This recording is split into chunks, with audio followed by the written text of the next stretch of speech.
Hello, my name is Jackson McMurray. Hello, my name is Adeline McMurray. And this is No Nerds Allowed. There's no funny No nerds sounds in that one. Nerds allowed. Allowed. No Nerds Allowed. Allowed. Sorry. No Nerds Allowed. This was a bad joke. Okay. I thought that would be funnier in my head, but that's okay. Mr. Not every joke is a winner.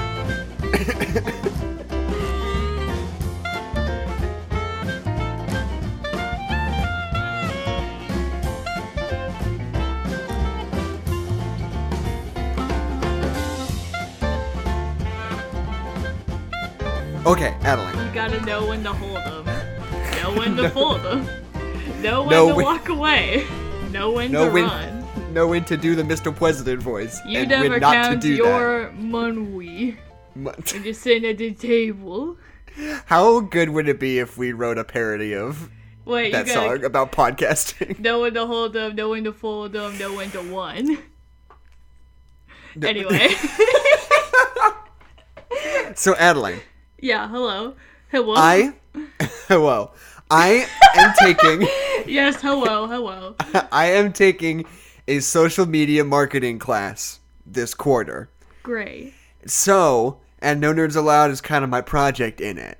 So Great. That means I'm going to be so fucking on the ball for our social media for this podcast for like a month and a half. And then because I'm going to be graded on my ability to do so. Yeah, how good you're doing. And then after that, I probably won't be. But Great. If you're looking for some top-notch quality content on our Twitter, on our Facebook page, on Help our Jackson Instagram, not fail this class. on my LinkedIn that I have now. Did you make a LinkedIn? Yes, I made a LinkedIn, and I put all my professional qualifications on it, like Great. Host of a bad podcast. It's not good. Voice actor for a bad podcast.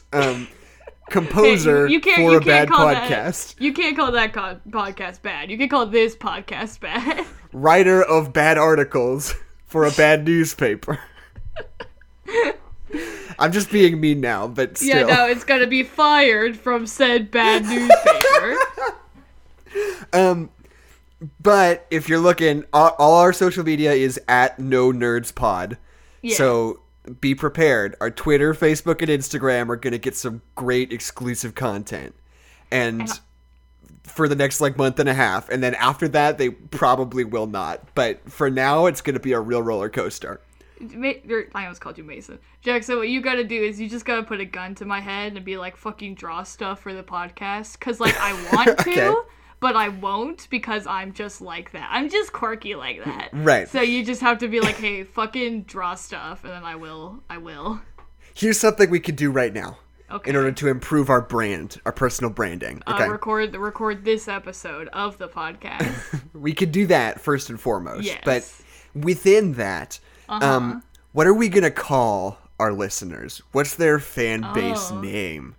Let's just call them all one, regular name. Wouldn't that be hilarious? This is not a good bit because not everybody knows what you're talking about. Okay, great. Here's my pitch. Cool Guys.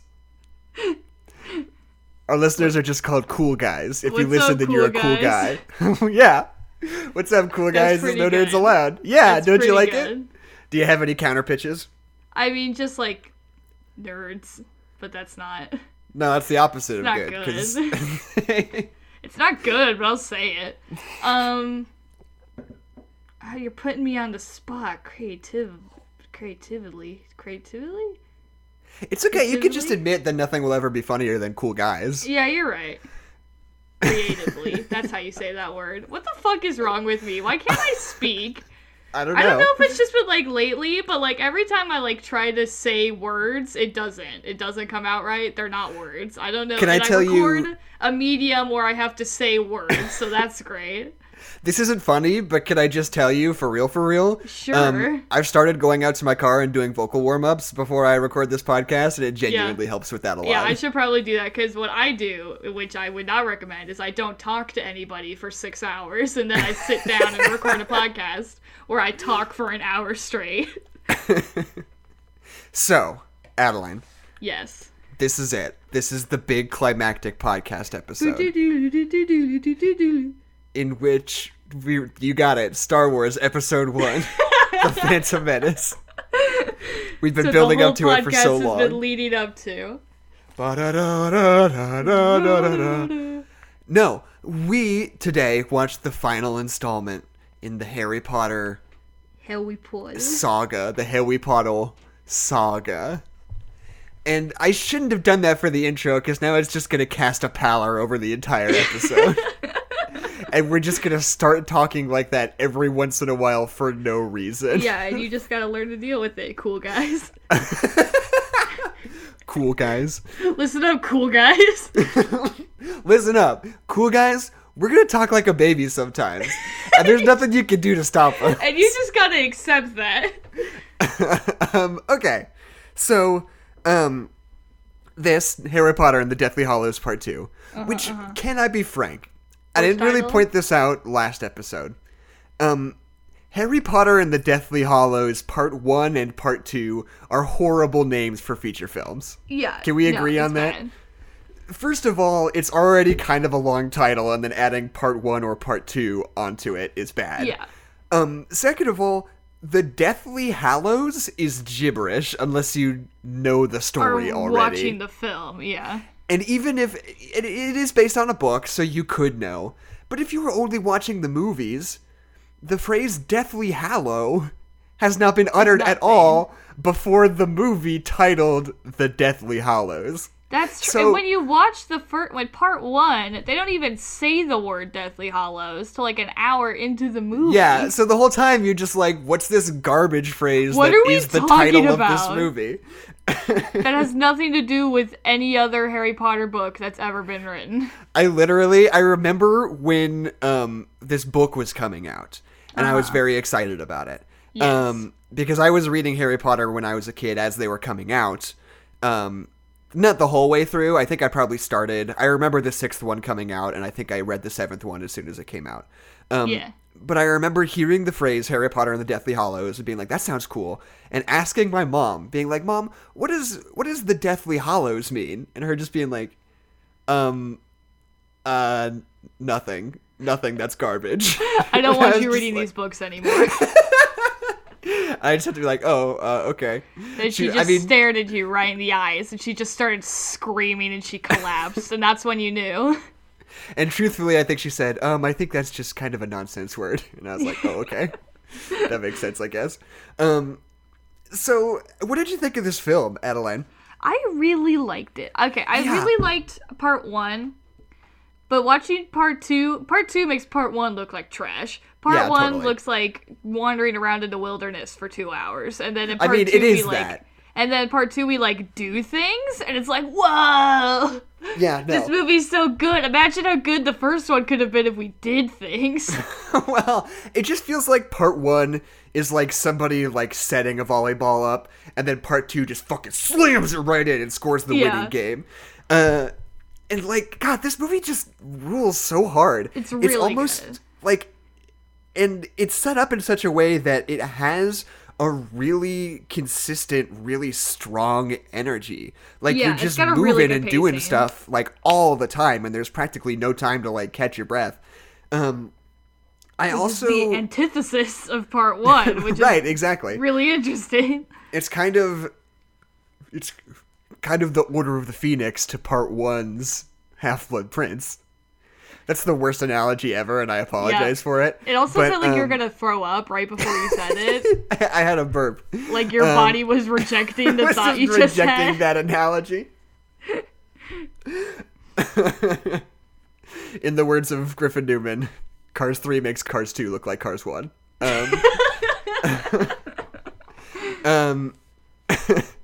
So... That's a really good metaphor. I completely understand that metaphor. Okay, first and foremost, I want to put this at the beginning of the episode because I feel like it needs to be addressed, right? Okay. Is it Snape is not your uwu baby? I mean, that also. Okay. But I'm going to ask you about that in a second. Okay, but first and foremost, related to that, in the last episode, when the doe shows Harry where the sword is, we were like, oh, that's so stupid. It's just like his mom showing up in patronage form to show him something. That's so dumb. That's such Harry Potter bullshit. Yeah. This is our correction segment in which we say, whoopsie Jackson, daisy. It's just different Harry Potter bullshit. It's just not Snape. Really though. But it makes sense. But how the fuck does Snape know where the sword? Oh, it's because I figured it out. Anyway, whatever. Yeah, it makes sense. We were wrong, and it makes sense. This is us saying my bad. To be fair, with the information that we had from the part 1 and not remembering what happens in part 2, it was just kind of like, this just seems like more Harry Potter bullshit, and there was enough Harry Potter bullshit going on that it was just like another thing on the pile. Right. So yeah. Don't at me. Also, more corrections that nobody was getting on us about, but I've just been thinking about ever since they happened. You've just been eating you alive. Yes. In our Men in Black episode, I said that F. Gary Gray directed Fast 5. Not true at all. Justin Lin directed Fast 5. Oh, so that's not even related to anything. Yep. At all. All right. So cool. because I was saying apologies? Because F. Gary Gray directed Men in Black, the bad one, the new one. Yeah. And I was like, oh man, that's such a bummer because he directed those really good Fast and Furious movies, but he didn't. It was somebody else, so I didn't even know what I was talking about. So he's just a bad director. I don't remember what episode it was, but you definitely called John Krasinski John Krankowski, and I didn't correct you. Because you were really on a roll about something. Yeah. And I didn't want to interrupt you, but you definitely called John Krasinski John Krankowski. Is that a real person? John Krasinski plays Jim on The Office, and he's the director of A Quiet Place. Who's John Krankowski? What did I say? Nobody. Okay, good. Krankowski is what you said. And you were like talking really passionately about something, and I didn't want to be like, Adeline, it's Krasinski. Who's this person that you just made and issued into the world? If your name is John Kronkowski, please message us. If your name is John Kronkowski, we will have you on the podcast. That is a promise. Okay, so, opening of this film, right? Yeah. They show you Voldemort digging up Dumbledore's grave straight up. The part that they just glued onto the back end of the part 1. Now they're just going to glue it onto the front end of part 2. Right. Yeah. Because it doesn't really have a place anywhere, because it kind of doesn't line up with anything else. So we're just like, be remembered that this happened. Okay. I want to say, okay. This movie and the previous 4 Harry Potter movies are, like, incredibly directed movies, right? Oh, yeah. They're, like, gorgeous, and they have a cinematic language that is so consistent and so deeply... It's a really subjective style of filmmaking where, like, the camera movements and the decisions are always really deeply reflective of, like, the characters you're seeing and what they're feeling, you know? Yeah. And it rules. And David Yates is a really spectacular director, especially in this final movie. And let's take a look at his filmography since. Oh, God. He made the bad Tarzan movie, The Legend of Tarzan. The one with all the ghost gorillas. And then he made 2 bad Harry Potter spin-offs that were bad. Wait, so, did he do Fantastic Beasts? Yeah, how to get up all on him? He's currently signed on to do all of the Fantastic Beasts movies. And, like, it just bums me out. Like, this is a really talented guy. He did... I don't know, he doesn't really have anything else in his filmography. He kind of got Order of the Phoenix out of nowhere. I mean, not out of nowhere. Actually, I think he was a television director. Let me see, I'm trying to figure out what he was up to before Harry Potter. This guy's whole life. Yeah, but, like, seriously, and it's like he did a really good job at it for a little while, but now it just feels like he's, like, locked into it and doesn't give a shit anymore. Well, I think he was, like, he got a Harry Potter movie, and he was like, oh, I'm passionate. I can do something with this. Like, I know what to do with this. And then they were like, do you want to never stop making Harry Potter movies? I think he's kind of like, well, I already cared about that as much as I could care about it, so I don't have any caring left in me. And, like, the one time he deviated away from it and, like, really dedicated himself to, like, a passion project, he made fucking The Legend of Tarzan. Yeah. Which is just, like... nobody saw. Where Alexander Skarsgård plays Tarzan and Samuel L. Jackson is the bad guy. Yeah. It's like, what is this? What are you doing, David? You gotta get it together. You pick something else. Do something else. Do you think if it does come to pass that there are indeed 5 Fantastic Beasts and Where to Find Them movies? That's so and movies. He directs all of them. Do you think he'll at some point get it together and make a really good one? I thought you were going to ask me if he'd kill himself. I really thought that's what you were going to ask me. No. But do you think he'd make a good one, though, eventually? Just sheer law of large numbers. Whoa, holy shit. God, cut that out. Okay, if you say so. Yeah, like, law of large numbers. Like, he's got to at some point, right? Like, 5 movies. That's a lot of movies. It's a lot of movies. Like most things get a sequel. Everything gets a sequel these days, but like a lot of things get sequels. Not everything gets 5 movies, especially after the second one just flops. Like what? Only a Harry Potter movie could do so badly and then get 3 more sequels. Like what the fuck? Right. And the weird thing about Fantastic Beasts is that they're not like a Star Wars or a Marvel or an Avatar, where they're like, okay, we've got a plan and we're going to like go all in on this production and we're going to make them quickly so we can get them all out of the way sort of at once, you know, and have like a really dedicated plan to make sure that we stay relevant over the span of time that these movies are coming out. Right. Yeah, they're just like, we'll get to it when we get to it. Yeah, like, it's we'll like make this movie someday. Every 3 or 4 years we'll come out with another one. It's not really a priority, but we'll get to it, you know? We know that no one really likes them, but we're gonna keep making them. I know. Because the first one, I guess they were only 2 years apart. I guess Fantastic Beasts 2 was 2016. I remember because it was right when I got the job at the movie theater. And didn't you illegally get to see like the midnight release or something? No. What I did with Fantastic Beasts and Where to Find Them was the day I came in to sign my paperwork, they were like, oh yeah, and you know, when you start working, you get movies for free and all this kind of stuff. So I signed the paperwork that said, yes, I work here now. And then I went down to the box office. It was just like, hey, what's up? Can I just go see the new Harry Potter for free? And they're like, yeah, I guess. They're like, nobody knew who I was, but I was just like, cool, tight. Right. See you guys around. Yeah, I'll ask for your name later. I'm gonna be late for the movie. No, I did get to see a handful of movies illegally. Were you also like dressed as Harry Potter while you signed the paperwork? That would have been great. And then just never showed up for work after that. Right. Yeah, it was just the long con so I could go see fucking Fantastic Beasts and Where to Find Them. They'll never suspect a thing. And then I also ran into somebody that I knew in that theater also. So I was just like, hey, what's up? I probably shouldn't be here. This is only marginally okay. Right. I did working at the theater was cool though. I did get to see a lot of movies illegally. I got to see Guardians of the Galaxy 2 like literally a full week before it came out. Yeah. Because for some reason they gave us the copy like way in advance and they were just like, well, it's like Sunday and the movie comes out next Friday, but you know, we can have a screening. It's like, yeah, that was the thing where it's like you would get the movies early and then like you would have like an employee only viewing and like you weren't allowed to talk about the movie after you saw it. Exactly. So I just had to walk around in the world for like a week knowing how rad Guardians 2 was and just keep it to myself. Who is it? I don't remember if it's a comedian or who is it. It has that bit where they like won some contest and they got to watch Star Wars like a week before it came out. Right. That was Stephen Colbert. Stephen Colbert, yeah, it just had to like exist in the world.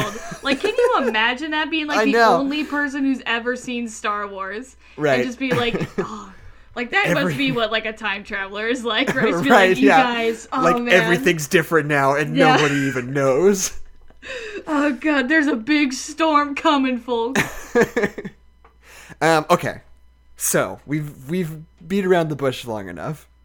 We've beat off the bush long enough. That's a joke I made in a previous it's a joke I made in a previous podcast. It's an oldie but a goodie. I think it's very funny. So I think it's really interesting that the first, besides Voldemort, like the first real character that we decide to focus on is Snape as the headmaster of Hogwarts, right? Yeah. The movie's really going out of its way to draw attention to Snape as a major player in this story in a way that he hasn't necessarily always been. What do you think about Snape, Adeline? Has your stance changed on whether or not he is your uwu baby? I just still don't think he's my uwu baby. Oh, yeah? No, but I was about to say, it's weird that they cast such a strong light on him, seeing as the only thing he does in this movie is die. So right, fair enough. You know? Right. But, okay, here's a more concise statement about the things that I've pretty much already said. But it's like, okay, just because Snape is not an evil person does not mean that he is a good person. Like, I just don't like how much the series tries to turn him into a hero, and I just don't think he's a hero. Like, I think he's done heroic things, but I also think he's done heroic things for kind of the wrong reason. Like, Am I the only one that's, like, deeply, like, unnerved and made uncomfortable with that shot where he's holding Lily while the baby Harry is, like, crying in the crib? Like, that shot is disturbing to me because there's a baby infant crying and he's just completely ignoring it. Like, I don't know what that shot was supposed to make me feel, but for me it's just, like, really unnerving, and I don't like it, and I don't like Snape. He's not my uwu baby. All right, fair enough. Fair enough. I'm just sorry. There's been that meme going around from that Cody Co video where he's like, I didn't understand a fucking word you said, but hell yeah, man, I'm gonna speak my truth. Yeah. And that's just been going through my head like all weekend. I think that's so funny. It's very good. Anyway, not relevant at all. No. But yeah, and like, the thing that really sticks in my craw about Snape's story is that he doesn't, the whole thing is like, oh, he was on the side of good the whole time, but he doesn't really do anything. No, he doesn't. Right? They're like, you protected Harry every single day, and it's like, he didn't though. Right. Well, it's not even necessarily that. He kind of punched him a few times. I mean, look, I will believe that there were things that happened sort of off camera in the previous installments where Snape was truly looking out for Harry, even if we're not explicitly told a bulletless times of that it happened. Yeah. My point is just that, like, when it really counts, when Snape is the headmaster of Hogwarts and he's in charge of everything and acting as a double agent, he is in a really unique position to help people and fight from the inside, but he just doesn't. He doesn't, yeah. Yeah, and then he dies. By when children are, like, killed and abused and being tortured. Right. And, like, I get that, like, he has to toe the line because he's a double agent, but he just doesn't do anything, and then he gets murked. I mean, and, you know, maybe you already have that extended, like, 20-minute flashback sequence. Just put some more recent ones in there. Be like Snape being sneaky and saving some kids and stuff. I don't know. Just have him do anything in this movie except be like, your mom was so hot, and then just die. Okay. Speaking of David Yates earlier, I was an alpha, but she couldn't understand that. God damn it. Fell for your cuck of a father. No, Snape is an incel. He's not an alpha. Oh, absolutely. Oh, and Jackson, every incel thinks they're an alpha. No, they don't. They bemoan the fact that they're not alphas. They're two different schools of thought, right? Yeah, no. Incels are like, oh, I'm so intelligent. These are different warring factions. Exactly. No. Let me say, incels, they're like, oh, I'm so intelligent. Girls, I'm just nice, and girls don't like that, and women are evil because they don't understand how great I am. And alphas are like, oh, I'm so hot, that's why I get all the ladies, and ladies are probably just stupid because I'm super cool, and men these days are betas, and they are emasculated by SJWs. They're different. They're very different things. Choose both your bad, fighter, Jackson. but different. Exactly. But yeah, and I don't know. The thing about Snape is just that I really just do wish that he did more. Oh, yeah. I was going to say, here's my pitch for David Yates, okay? I thought you were going to say for Severus Snape, a Star Wars story. No. I mean, look, just what I said, I would have just...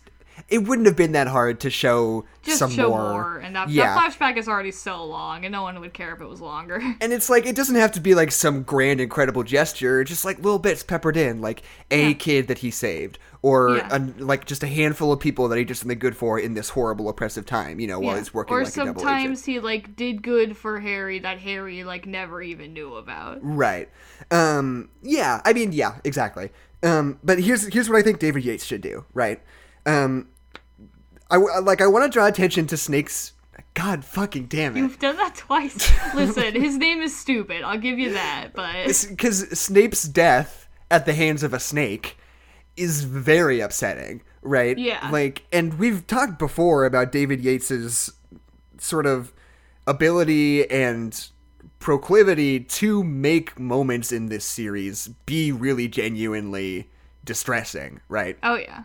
He's got sort of a horror sensibility, but I wouldn't describe him as a full-on horror filmmaker, No, absolutely So here's what I think. Okay. Universal Studios is doing their Dark Universe, right? Uh-huh. Originally they thought The Mummy was going to start it. It was going to be a big blockbuster thing, but then that sucked and everybody hated it. So they were like, okay, let's backpedal a little bit. So now... not that anymore. Right. So now they're teamed up with Blumhouse, which is the big like horror production company. And they're making a series of like not low budget, but lower budget sort of like thrillers based on these characters. Have you seen the trailer for Invisible Man? No, I haven't. It really looks like it's going to be good. I think David Yates should sign on to one of these. I think you should give David Yates like a Swamp Thing movie, or like a Dracula movie or a Frankenstein movie. Something horror adjacent. But that's not fully like a Blumhouse horror movie. Well, because like what I want, just because I love the book Frankenstein or the Modern Prometheus so much, I just really want like a good Frankenstein movie. Mm-hmm. Because you have the OG one from like the 30s or whenever that's bad and has nothing to do with the book. But then everyone who's ever made a Frankenstein movie like past that like couldn't just make a movie about the book. They had to like do their own weird thing for some reason. A new fresh take on it. Like, remember I, Frankenstein? Who asked for that? Yeah, because it wasn't me. Okay, hold on. I am going to... So why I brought that up is I think if David Yates like made a Frankenstein movie, I would be on board with that. That would really slap, I think. Well, because he can handle adapting books because he did such a good job with this Harry Potter movie. Uh-huh. Like, I think he could really adapt the Modern Prometheus in like a really intelligent and cool way. Yeah. Give me just a second. I know that there is a Frankenstein movie. Well, or it might be a Bride of Frankenstein, right? Yeah. I don't know anything about the Bride of Frankenstein except she's got a cool highlight in her hair. I just want to see if they have... Victor Frankenstein was not smart enough to just not give his son's girlfriend a uterus. Like, that would have solved all of his problems. If he's like, all right, here, you want a girlfriend so badly, here she is, but she doesn't have a uterus, so you can't have kids. All of my problems are solved. He was just like, no, you can't have one. Right. I was just trying to look and see if there was a director attached to it. Uh-huh. I'm not even 100% sure if it's still happening. The only thing anybody can say for certain is that they got Javier Bardem to say that he would play Frankenstein. Which... They got him to say it. They captured him, and they made him say it. They made him just say that. Which, frankly, David Yates directing, Javier Bardem as Frankenstein. And it feels really easy, but Helena Bonham Carter as Bride of Frankenstein... Especially because her and David Yates have already worked together. It's just a slam dunk. That, I think, is the perfect pitch. I think you should do that. That's what I have to say. That's what we think. This is the No Nerds Allowed official thought. Yeah, our official stance on what David Yates should do next. Tweet that right now, Jackson. So, okay, this is something we talked about a little bit in our last episode about Harry Potter. But I just have to reiterate it. I don't get why they make such a huge fucking deal out of Dobby dying. Yeah, it doesn't feel that important. And frankly, I think if he just hadn't, I wouldn't be upset about it. Yeah. What I do think is really cool about this like opening scene of this movie is that for a series that takes place 100% in like the wizarding world of magic fairyland, that we like never talk to anybody that isn't just like a human person. So it was really cool to have this, like, interaction with a goblin where you can, like, he's a goblin character. Like, he has, like, that, like, those, like, high fantasy tones to him where he's like, I'll help you, but only for coin. Like, it just... Right, yeah. It was just cool. And we just never really explored that. Like, we set it up, and then we just didn't do anything with it, J.K. Right. Rowling. And, okay, like, here's my... Like, going against, like, everything he was taught to, like, break into Gringotts, but only so he could get the sword of Gryffindor, and then he doesn't get the sword. It's all really good. Yeah. Here's my big Citizens plot hole for that sequence, though. Yeah. Why does anybody try to have the Sword of Gryffindor? Yeah, it's gonna go wherever it wants to go. Its whole thing is that it just presents itself and teleports around willy-nilly. So if you're like, oh, I have it, it belongs to me now, that's incredible. Who could be so stupid as to think that? Yeah, and then you can't get mad when someone else has it. It's like, you stole that from me. And it's like, cosmically I really deserve didn't. it. I took a nap and it showed up underneath my pillow. I don't know what you want from me.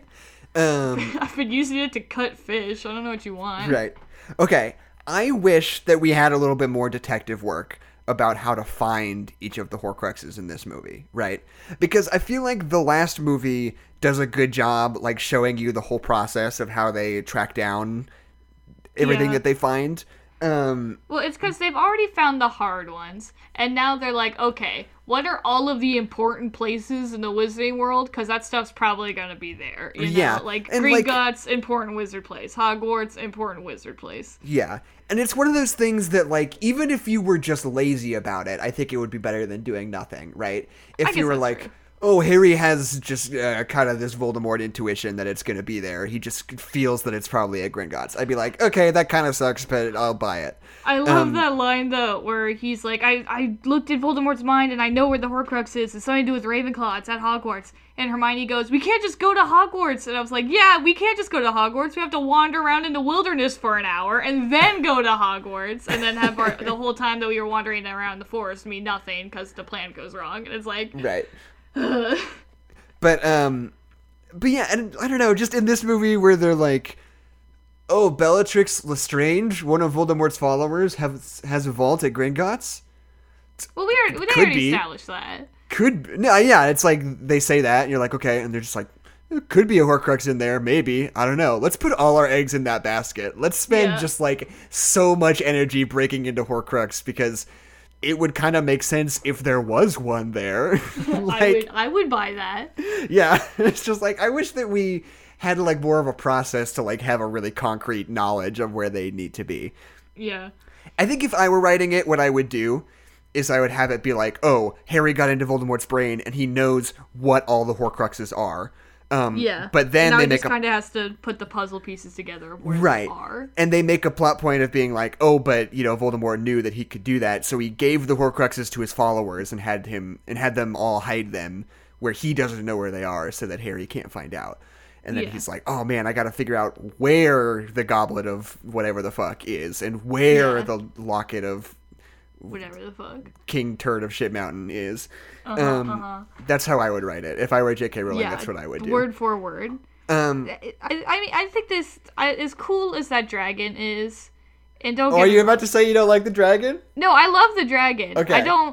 I'm uncomfortable with the scene right after that where the movie says that all of these goblins deserve to die because this dragon, like, it's just weird what this movie, like, picks and chooses to care about. It's like, there's this abused dragon. We're gonna care about that. It's like, that's fine. But it's like, because this happened, we're not gonna feel bad when all of these goblins just get fucking murdered by Voldemort in 2 seconds because they're animal abusers. And it's like, okay, but this seems like a weird stance to take. Fair enough. That dragon looks so fucking good for like 2007. Even still, yeah. Like, I was really impressed by how really nice that dragon looks. Yeah, it looks great. And it's a cool design, too, that it's, like, kind of pale and sickly while also being, like, big and imposing. There are so many like, cool design choices in these movies. Yeah. And I also... Oh, I just wanted to point out that Helena Bonham Carter fucking kills it playing Hermione. I know, she does such a good job. And, like, it's fascinating how powerfully she is able to truly evoke Emma Watson... in that performance. It's insane. What were you about to it's say? just like, talking about what you just said, like, it really does, like, show, like, how well she plays Bellatrix, that, like, she can play Bellatrix wrong. Like, that's just, like, such good, like, acting technique. It's crazy. Yeah. But I was just gonna say, like, this movie is more based on, like, getting from, like, action set piece to action set piece, but the action set pieces are just so cool and so creative and so unique, where it's like, okay, we're on this crazy roller coaster, and we get off it, and then there's a dragon, and then we get into the vault, and there's all these cups, and as soon as we touch something, it starts multiplying, and this place is filling up with cups, so we have to get out of it. And then we're getting attacked, and then we have to jump on the dragon from before. Like, it's a part of that, like, pacing that's, like, so energetic. But just, like, everything that we're doing is just so cool and creative. Right, and leads directly into the next thing. Yeah, exactly. Why don't they just give the dwarf, or the goblin, the wand? They have it. They have her wand. Yeah, maybe, I don't know. They showed it to us earlier. I don't know. I really don't know. If it were me... This is me. I don't know. This is a really punch-up heavy episode. Yeah. I don't know why. I'm just thinking with my writer brain today, because we like this movie. We really do. If it were me, I would have them be like, "Oh, give us your wand," and she's like, "No, I don't think I will." And then Harry under the cloak be like, "What are you doing? Just give it to him." But she just like digs her heels in and is like, "No, I won't." And then later it'd be like, "What was that? Why'd you do that?" And I'm like, "I don't know. I just didn't. I don't think she would just hand over a wand like that." And they'd be like, "Oh, that's kind of fun and smart." But they don't do that. Well, because you have that scene earlier where she, like, someone, like, says, like, "Hello, Lady Bellatrix," and she's just like, "Hi." And they're like, "What the fuck are you doing, Hermione?" So for her to, like, make an acting decision, for Hermione Granger to make an acting decision, I think would be really fun. Yeah, exactly. And I don't know, maybe that's the subtext of that scene, but it doesn't really come across. I don't know. No, it just sounds like Hermione panicking. By the way, the Bellatrix's, like, curved wand rules. Yeah. Super cool. Yeah, it's so dope. Same I don't know why like, all of our protagonists have super lame wands and everyone else has the dopest wands ever. Like, I don't know why that is, but it's not fair. But, like, curved lightsabers, also cool. If you take something and you make it curved, usually cooler. I'm just gonna say that. That's not true. Ahsoka doesn't have a curved lightsaber. She just, like, holds her lightsaber backwards, and that's dope as hell. Yeah. And that's, like, the littlest thing ever. But I'm just like, oh, she's so much cooler than everyone else in this room. No, yeah. Count Dooku has a curved lightsaber. And just Asajj like Ventress. His penis. Exactly. He's got the power curve. And Asajj Ventress has two curved lightsabers that turn into a double-sided lightsaber. So her lightsaber's like an S curve. That kicks ass, too. Also great. Let's just talk about cool lightsabers for the rest of What's your favorite lightsaber? Mine's General Grievous's collection of dead guys' lightsabers. I really like Count Dooku's lightsaber. Count Dooku's lightsaber is probably the best one. It is cool. Oh, wait, it's Kylo Ren's lightsaber. Kylo Ren's lightsaber is really, really cool. I love the particle effect on its lightsaber. Like, the fact that it's a sword is just, like, kind of cool, but, like, the, like, particle effect on it is super cool. Hey, this is Jackson from the future. Just a friendly heads up, we're about to get into some Rise of Skywalker spoilers, so if you do not want to hear them, you can skip to 49 minutes and 30 seconds. Right. I have yet to see Episode 9, but... I watched it yesterday. Oh, yeah, does it suck ass? It's definitely my least favorite of the new trilogy. Right. It's definitely enjoyable. It's not good. Because, look, you and I are big-time Last Jedi folks. Yeah, I think Last Jedi made a lot of really cool decisions, and then this movie kind of just, like, undoes all of those cool decisions. Right. Which is people hilarious. Already said. Right. Yeah, no, that's what everybody's saying. And there's a lot of people who stand really hard for The Last Jedi who are just, like, furious about this movie. And somehow even people who hated The Last Jedi also don't like this movie. Well, because it just really does seem like J.J. Abrams was just like, I don't like what anyone else did. I'm gonna do my thing. And it's just like, well, J.J. Abrams, you're a part of a project. You can't just do whatever the fuck you want. Yeah. I also think I've discovered that I don't like J.J. Abrams. Like, I don't think he's ever made... his? I don't know. Every time I'm like, oh, J.J. Abrams made that. I'm like, oh, cool. I didn't like that thing. He made the first two Star Trek movies, one of which was good. He made Mission Impossible 3, which is pretty good. What am I forgetting?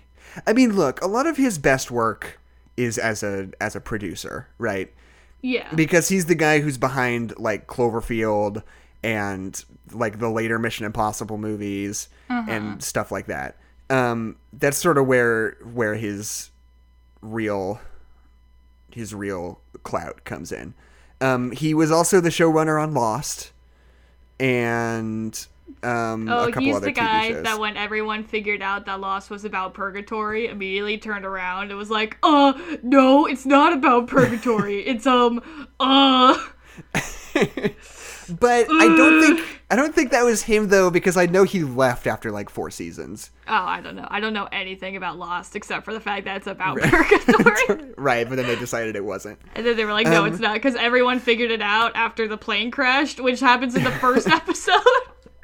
But anyway, I don't know. I just think it's so funny that J.J. Abrams was like, okay, here's my Star Wars. I'm going to do it like this. And everyone was like, yeah, this is kind of fun. And then Rian Johnson was like, no, fuck that. I'm going to do it my way. My way is more like this. And then everybody freaked out. And then J.J. Abrams was like, no, fuck that. Fuck that, though. I'm going to do my thing again. Yeah, well, exactly. Because, listen, the first Star Wars movie, while it was really fun and enjoyable, was just A New Hope again. Like, as much as I really enjoyed the first one, like, it wasn't anything, like, really that new. Like, it seemed like it matched all of the other Star Wars that had come before it. And then you get into the Last Jedi, and then he's like, I'm really gonna make, like, some decisions about Star Wars. So I'm gonna try some new things and do some really cool things. And it's like, okay, even if you don't, like, love that movie, like, you have to, like, give it some credit for, like, making some really cool decisions. Totally.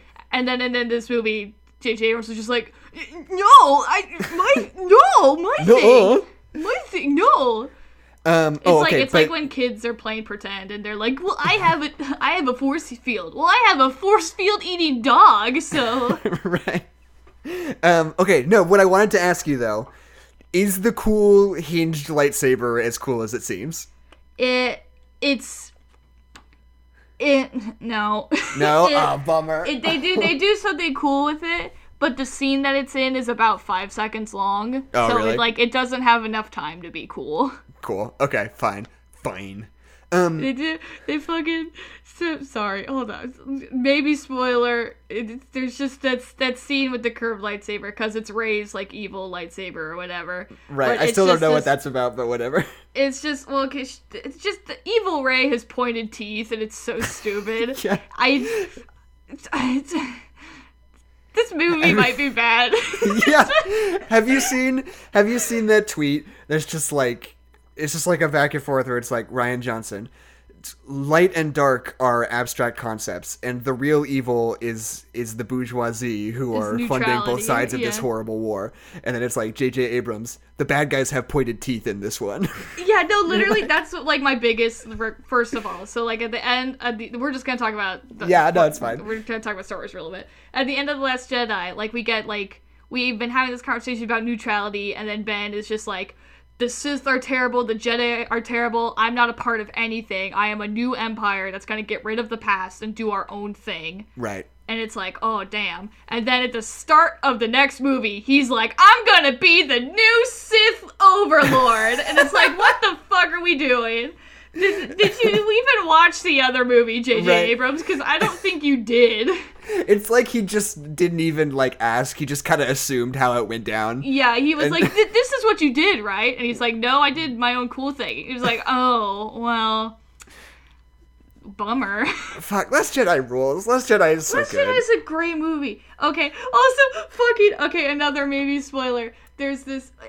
We all know that Emperor Palpatine's in the movie, right? Like, right, no, yeah. That was in the trailers. He uses his lightning in one scene, and they literally, like, bass boost it so it sounds like a vine, and it's supposed to be this dramatic moment, and I fucking burst out laughing, and he's, like, killing people or whatever, but it's the funniest thing on the planet. It sounds like when Tosh dabs. Like, literally, actually. Yeah. It was just like, boom, and I'm like, oh my god. That's so good. But, like, I gotta see it.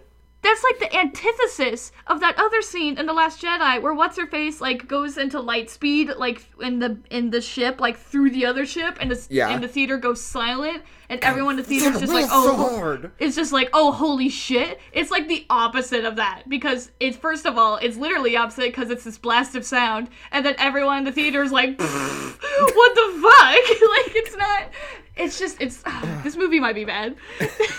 I gotta see it eventually. Because here's the thing about me. I've seen every Star Wars movie that has come out on opening weekend since I've been old enough to do so. The things that I've seen before I saw this Star Wars movie Where it was everything, all of them. Include Cats and Little Women. They fucking do maybe they do one thing that's like legitimately a spoiler, and it's also maybe like the thing that has like enraged me in watching a movie in like a really long time. It's like the worst decision. I fucking hate it. Right. Okay. I'm just gonna put a blanket because I want to talk about this. I don't care about spoilers. Okay. We're gonna talk spoiler talk about Rise of Skywalker for the next few minutes. Go back in time and like edit in a timestamp. I will. I'm gonna put in a timestamp because I want to talk about this. So like you know when to rejoin the podcast. Yeah. Okay.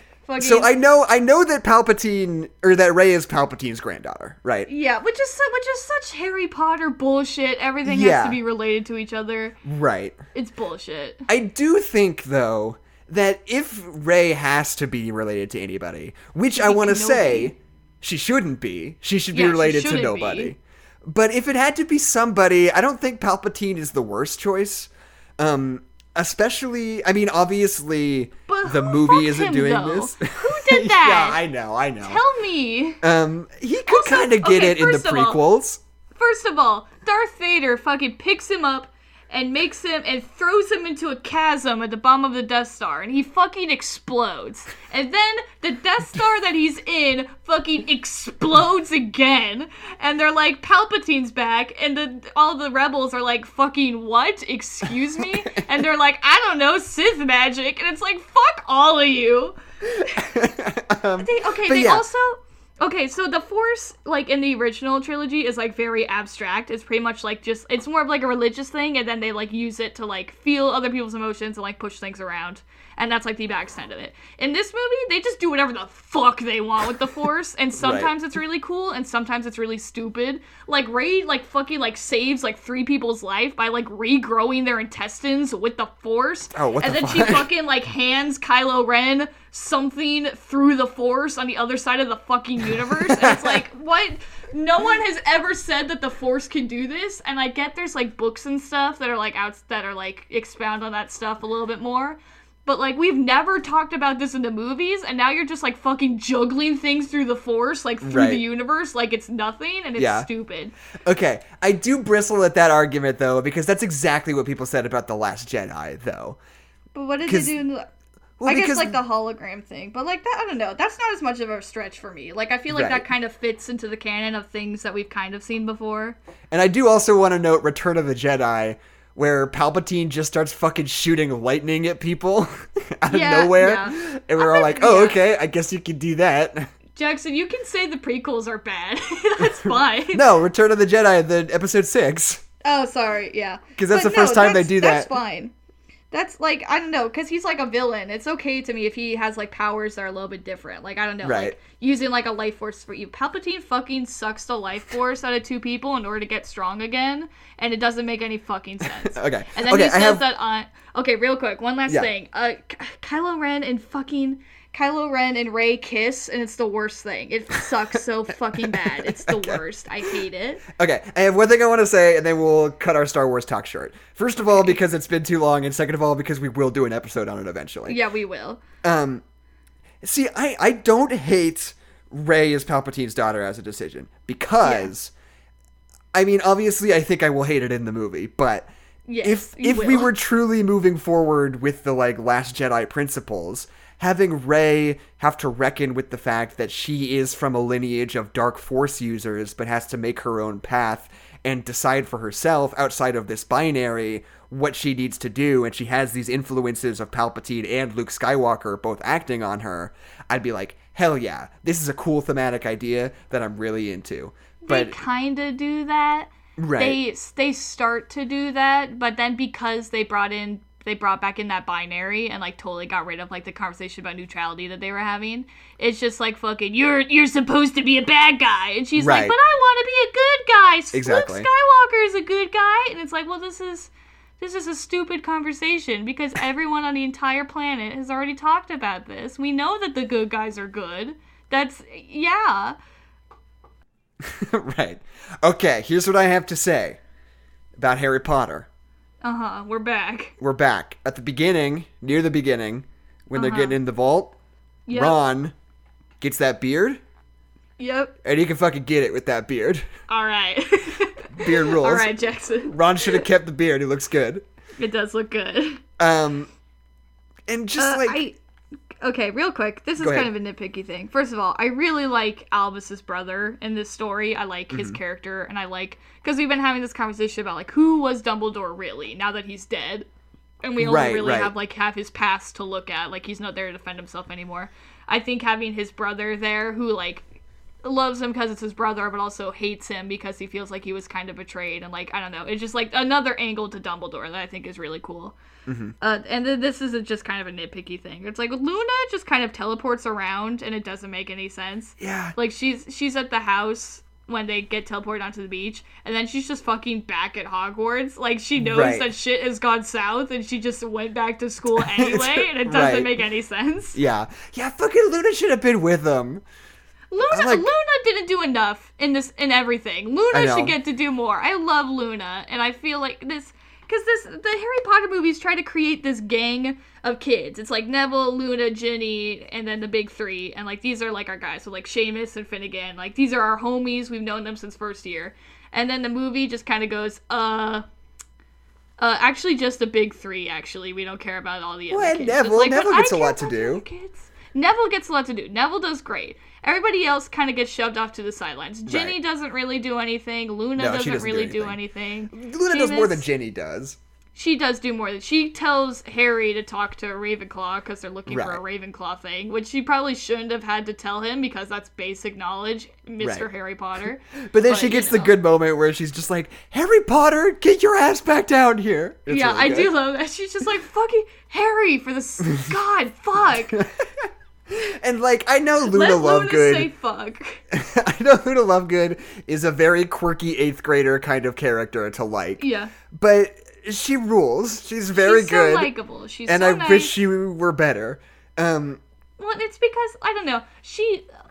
Like, there's a lot of really vanilla characters in Harry Potter. And she's one of the few, like, regular people who's, like, not super vanilla. And, like, I want to know more about her, and I want to hang out with her more, because she's not vanilla, and we just, like, never do. We never hang out with her as much as I want to hang out with her. Because every time she says something weird, I'm like, you live your best life, Luna. I was so on board. I have no idea what the fuck you're saying, but I'll speak my truth. Like, just every time she says anything. Right, yeah. Little moment, this is a little bit earlier.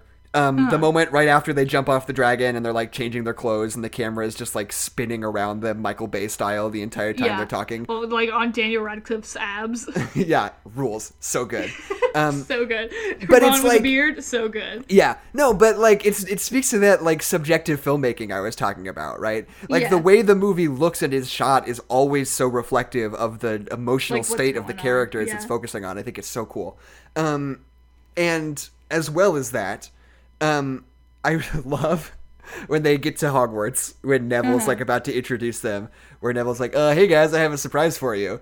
And then Seamus is just like, fuck off, Neville, what are you gonna bring us more dumb food, you idiot bitch? And then Neville just has this little like smirk, he's like, yeah, keep talking shit, check this out, BAM! And then, like everybody loses Seamus, their fuck shit. You.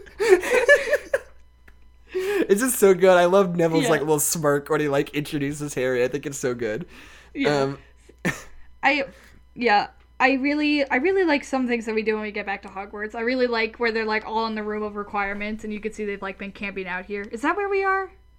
Are we in the room of requirement? What's that room? Sure, I don't care. Whatever. I thought whatever room we're in, like Doesn't you matter. can see that they're like holding out here, and that's just like a really like little detail.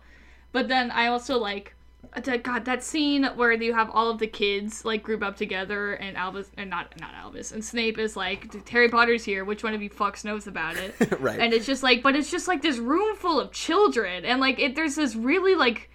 There's this tension to it where you're like, oh fuck, Snape is gonna like hurt a child. Yeah. Like, Snape doesn't do anything in this movie except threaten children and die. But yeah. I mean, look, he doesn't.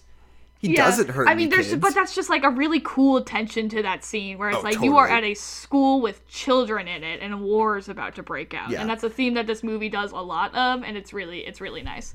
And then it's also kind of like a cheesy moment, but I do love that moment when like Harry steps out of the crowd and he's wearing the Hogwarts robe. Like it's such a gotcha moment. But, like, it's really good. It's like the perfect mic drop gotcha. Like cheer in the audience, like fuck yeah. Yeah. I want to make a note of something. I talked about Cho Chang's American accent in a previous episode. Yeah. And in this movie, she's doing the laziest, worst English accent in it for no reason. Did you notice that? She was like... Yeah, when she was talking to Luna, she said things really weirdly. Yeah, she's just like, oh, you don't know about... This is how she talks. I'm going to do an impression of her. Okay, oh, great. You don't know about the diadem? It's kind of like a crown. That's her English accent. It's like a tiara. And you're like, okay, cool. You picked a couple of words, I guess, to do English. Good job, Cho. Proud of you. But yeah, okay. And that scene where fucking they all start to gang up on Snape and the Death Eaters, and then Professor McGonagall fucking kicks Snape's ass all the way out of the room. Well, God, it rules so hard. I love her face during that scene. Because, like, at first, when she, like, just points her, like, wand at each other, they kind of share this look of, like, we used to be friends. Like, it's just, like, this, like, really powerful look between the two of them. That's just really good. Totally. And then McGonagall starts attacking him and just, like, pushes him out of the room. And it's so good. Yeah. No, fucking, what's her name? She's on Downton Abbey now. Yeah. What's that actress's name? God damn it. Maggie Smith. She rules in this movie. Yeah, she does such a good job. Like, she doesn't get a whole lot to do. No, but when she does, she fucking kills. Yeah. Like, oh, God. Well, because there's, like, her, like, getting all of, like, the awakening all the, like, Stone Knights, which is the dopest thing ever. Oh, and really? I kind of don't like that. I think it's, like, a fun thing. That seems like something that a wizarding school would have. Like, these knights that they could just deploy. I don't know. I think that's fun. And I like her being like, I've always wanted to do that. Like, I don't know. Fun. I like that. I don't know. I just think the Stone Knights are, like, 10% too tacky. You know? Yeah. Well, they also don't do a whole lot. We don't see them do a whole lot. Yeah. It's just, they pretty cool. Could have been way cooler. Anyway. Right. And then there's this shot where we, like, think that Harry's dead, and we just have a few shots looking at her, and her hair is, like, undone, and it's just like, ugh. Oh, she's doing such a great job. Yeah.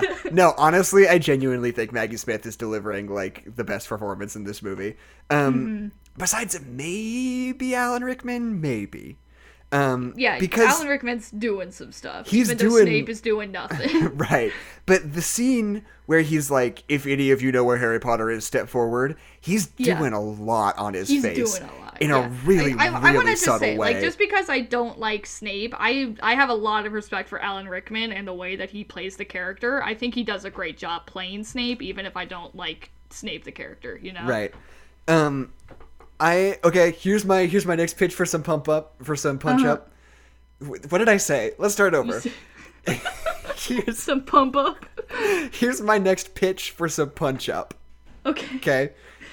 Don't talk to Ravenclaw Ghost. Talk to Moaning Myrtle instead. Yeah, where's Moaning Myrtle? Because we're so mean to her. I am the world's #1 Moaning Myrtle stan. And she deserves to tell Harry where the diadem is. That's what I think. Well, and then they should make out and get married. Well, because she had that cool connection with, like, Tom Riddle's diary, because she knew what was going on with that. So for her to also know what's going on with the tiara is really cool. And also, I don't like that we talk to the Ravenclaw ghost, because it just sets up a lot of story that we don't get in the movie, and we only kind of get in the book. Like, if I remember correctly, she has, like, a weird relationship with her mother, and, like, the Slytherin ghost, like, murdered her because he loved her or something. Like, there's just a whole lot of stuff going on with this character that we don't have time to get into, so why would we? It feels like a mistake to bring her up. Yeah, I don't know. I think there's something valuable about, pulling something in that you don't get to know everything about.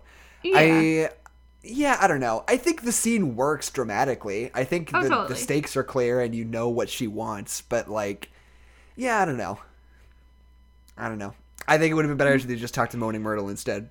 Yeah, I also hate, as cool as that scene is, first of all, going back to, like, horror-adjacent things, that scene where they're, like, Harry comes back, everyone's like, yay, and then Voldemort's like, I'm here, and, like, starts talking to people's head, and all the girls start screaming. Yeah, it's really good and really scary. Kicks ass. But then it's immediately ruined by everyone being like, all of the Slytherins go to jail, you vile racist villains. And it's like, what the fuck? That sucks. Just because fucking Parkinson or whatever her name is, just because she was a bitch, you're like, every single Slytherin, you are the villains, leave. Like, right.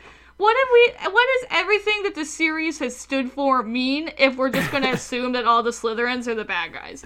Like, they're not even like, it's like, fucking, because, like, okay, some of their parents might be Death Eaters, but for you to just assume that they're evil because their parents are Death Eaters, like, goes against, like, everything we've been talking about in this series. Right. What I would have loved a million times is for McGonagall to, like, kind of separate the Slytherins, but for her to be like, you need to make a choice. Like, you need to either be with us or you need to, like, go. But just the fact that they just, like, assume that they're all evil is so ass backwards, and it sucks. Totally. No, I agree with you. Or even, I don't know, you could have just put in a little set piece where you have, like, a handful of kids be like, oh yeah, let's fucking get it, let's do him. Start over. Let's fucking do it, let's get him. Yeah, let's capture him, yeah. And so then you have, like, a little skirmish. It doesn't have to be a whole big thing, but it's just like, oh, these 15 kids we're going to turn in Harry, they go to the dungeon. Like, that would be fine, too. Like, a group, and it could not all be Slytherin. It could just be a group of kids. That would be interesting. Yeah. JK? Yeah. Well, they also, another scene, because we talked about in part 1 how they cut out that scene with, not with Neville, with... Dudley. With Dudley. They also cut out, well, it was just an alternate take where Draco goes over to the Death Eater side and then has that moment where he, like, runs back to the side with the Hogwarts students on. And that's so much better than the Lucius's and the Malfoys just leaving. Because I didn't get that. I didn't know what I was supposed to take away from that. Right. I mean, there's sort of a tenuous thread of the Malfoys starting to have a change of heart, you know? Yeah, well, it's like they aren't evil. They are doing what they think is the best for them in the long run. Right. But when the Voldemort is no longer what's best for them, they just leave, and I don't like that. Yeah. What would you have it be instead? Well, I mean, I guess I really like Draco going back to fight with his friends at Hogwarts. I like that a lot. Especially because the whole point of Malfoy is that he's not evil either. He is this kid that's being manipulated by a babe. He's like the teen kids in Nazi Germany who are Nazis, like, just by default. Right. Like, he's just, like, totally being manipulated by everyone around him to be evil, and he's not really that evil. Uh-huh. So for him to, like, have that, like, change of heart and, like, go over to, like, fight with, like, the people that he knows from Hogwarts and stuff, like, that's really good. Mm-hmm. I don't know what I want from Narcissa and Lucius, though. Right. Because Harry and Narcissa have this really cool moment where it's, like, for her, being a mother and caring about her son is more important than, like, her own safety with Voldemort. Right. Because she's the one that says that Harry is alive. Mm-hmm. Or that Harry is dead. So, like, I guess her leaving would be fine because, like, she's done enough. Like, she's redeemed herself. She's done something good. But Lucius just, like, doesn't do anything and then leaves when his wife leaves just because that's his wife. And I have no respect for Lucius. I don't know what he stands for. I don't know what he wants. Yeah. I don't know. I also just appreciate that this movie's less than 2.5 hours long. Also, understandable. I really like them going back to the Chamber of Secrets. I think that's a lot of fun. That's just another awesome set piece. Like, yeah. And there's something almost endgamey about this movie because they're pulling back in a lot of threads that you didn't really expect them to ever pull back from, you know? When they go to the Room of Requirement and they set it on fire, it's just the coolest thing. It's so good. But yeah, no, so we're not quite there yet. I want to say that, like, the Ron and Hermione kiss is, like, super satisfying. Like, it really feels... Okay, weirdo. But it is. It's, like, it feels, like, really genuine and really satisfying to see. It's something you're rooting for, and it's not just like, oh, and then they're going to do that, I guess. You're like, hell yeah! Yes! I was waiting for this, and it paid off. God, I wish Ron had a beard right now, and that I was Hermione. Yeah. don't act like I'm a weirdo for being appropriately involved in the stakes of the movie. No, I know. I'm just laughing at you because you do crazy things poorly. There's another super quick, little tiny quick thing. I love that when Neville gets really worked up in this movie, his like Scottish accent starts to come out. It's really fun to me. I don't know, it's just a little character quirk. Because there's that line where he says he feels like he could spit fire, and it's just like in a complete Scottish accent. And I think it's so good. Yeah. So we're at the point where Voldemort kills Snape, and that scene is super great because there's a lot of tension in it, and like Voldemort's like talking about the Elder Wand. Whoops, sorry. Because Voldemort is talking about the Elder Wand, but he's like actually talking about Snape, and he's gonna kill him, and it's a really cool scene. And he gets killed by the snake in the most vicious way possible. But the only thing that's ruined by him getting killed by the snake is that the way that Voldemort thinks it works is that he thinks whoever kills the previous owner is now the new owner. Like, you have to kill the old owner.